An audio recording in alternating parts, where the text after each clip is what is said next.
So here is the question. How much trouble are the Cowboys in? Skip. Stephen A. Smith, allow me to first say Arizona is really good. I have underestimated Arizona, saying again and again, I'm not sure they're legit. Now I think they're legit because they are clearly the NFL's best coach team, thanks to Bruce Arians on the offensive side and Todd Bowles on the defensive side. But I got to tell you, yesterday, I missed Tony Romo. As a Cowboy fan, I can't tell you how much I miss Tony Romo. And if he can't quickly get and stay healthy down the stretch, my Cowboys aren't just in trouble, they are sunk. Because I'm not sure he's going to be ready for Jacksonville, and I'm not sure that Brandon Weeden can beat the Jacksonville Jaguars in London next Sunday. I know it's just a transverse process crack, and they say, well, look at Bryce Petty at Baylor. He played through it. He's a college kid. Tony Romo is 34, coming off his second back surgery.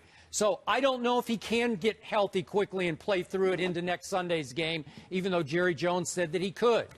And I'm going to stick with my pick that I said before the year, that the Dallas Cowboys would win the NFC East. But you know and I know that the injury gods often decide the outcomes in this league, especially in the National Football League.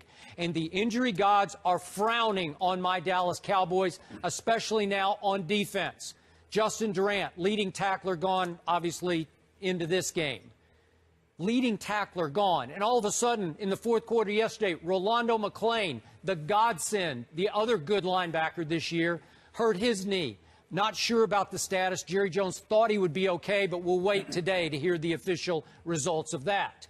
And then Tyrone Crawford, you may not know him, but he has been my best lineman this year, and he definitely sprained his knee, and he's probably gone, God knows, 4 to 6 weeks, which will just be a killer for a defense that was average at best going into the year.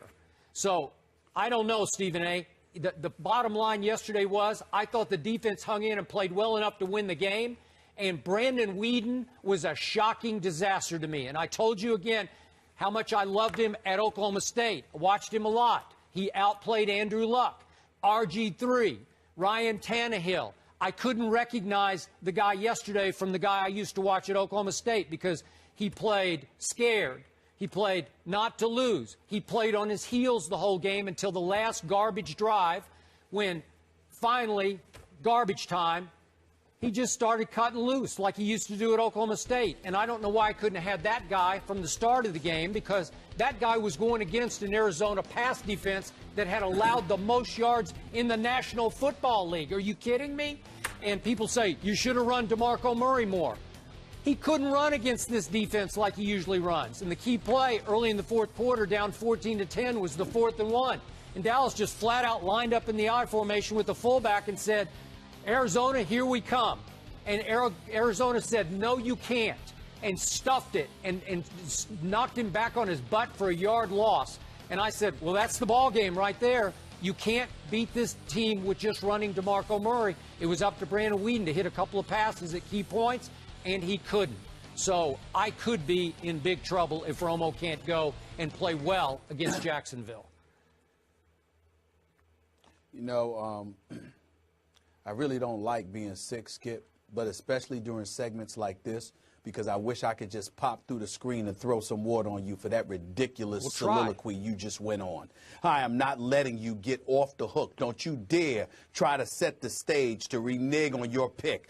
Mark Sanchez is now the quarterback in Philadelphia because of Nick Foles' broken collarbone. Okay, well, so the same problems Dallas has, who Nick will Foles you take? and Philadelphia has. Will you take Mark Sanchez or Brandon Weeden right now? Who do you like better? I would take Mark Sanchez, but that's not my point. Yeah. My point to you is that they're not the only ones going through injuries. The fact of the matter is the Philadelphia Eagles have had injuries with their offensive line all year. I didn't hear you using that as an excuse. Now Mark Sanchez is the backup, just like Dallas Cowboys have a backup. You've been spending all of these times since he came into the league raving about Brandon Weeden, and now this? No. He's supposed to be the guy. You're supposed to be all happy that he's the backup to Tony Romo.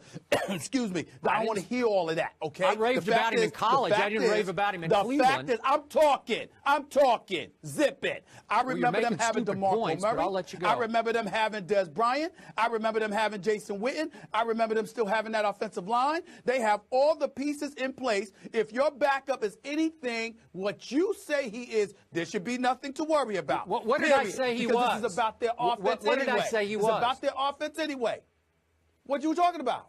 When did I say? I said I liked him before the draft. I didn't like him at Cleveland. I don't want to hear that you're worried. Deal with it. Your Cowboys, the accident waiting to happen, just like I've been saying. I never said how. I didn't know what was going to happen. It could be somebody literally getting in an accident. It could be somebody literally getting in an accident. It could be somebody getting injured. It could be somebody that doesn't want to play. It could be Skandrick on the sideline throwing stuff and being all belligerent and cantankerous. It could be Des Bryant looking melancholy, if not flat out sad. It could be Tony Romo looking like he's the offensive coordinator. It could be anything. But the point that I have made to you religiously is that when it comes to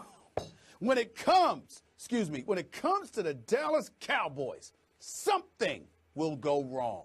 That has been my MO from day one. And that's what is happening now. And then, by the way, Skip Bayless, let me tell you the idiocy of your Cowboys. Skip Bayless, you've been on quite a few flights in your day, haven't you? You know I have. That's why I'm sick now, okay? I've been on a few more than you have. But here's the deal, Skip Bayless. Yeah. Yes, you have. Yes, you have. Skip Bayless, London is that's kind of far, wouldn't you say? And by the way, not only is it kind of far, it's far for Jacksonville, but you're going to sit there and let Tony Romo go on wherever they're playing overseas. Listen, man, what sense does that make? I'm looking at the Dallas Cowboys and some lengthy flight. They're talking about taking Tony Romo on the road with him. He doesn't need to play next week because you're going to need it for the Giants. You're going to need it for Philly. You might need it for Chicago because that's a road game. You're going to need it for Philly again. You're going to need it for those other games. But y'all are panicking. Everything's about Romo. So I guess y'all are not the team everybody says the Dallas Cowboys are, huh? Now, wait a second. Time out. Who said the Cowboys were anything before the year started? Who said? Did you say they were something before the year started? I did. I was the only one. Okay, I went way out on a limb. But who thought that? You didn't go out on a limb. I didn't go out on a limb to say they were going to win the NFC East. How many other people were out on the limb? No, what? Because their offense were juggernauts, and we thought their defense was going to stink. That's all. Their defense is a little bit better, but their offense is everything we thought they were going to be. Okay, but time out. The same defense was historically bad last year. Allowed New Orleans in a Sunday night game an NFL record 40 first downs. So I went out on a limb and said Rod Marinelli is going to change the culture. I think there are enough pieces. They can play over their heads. They can overachieve.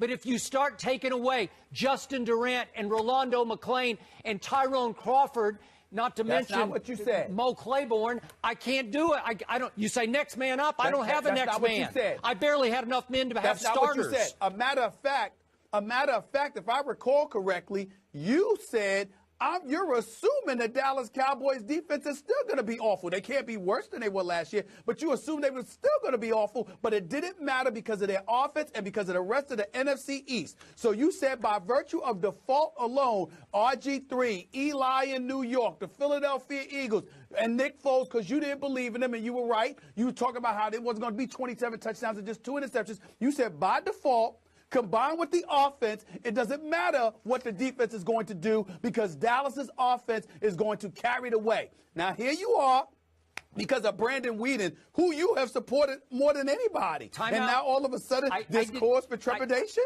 I only supported him before the draft. I didn't support him at Cleveland, and I didn't love him as the backup quarterback. And I said from the start, you didn't love him as the backup quarterback healthy. for the Dallas Cowboys? What's that?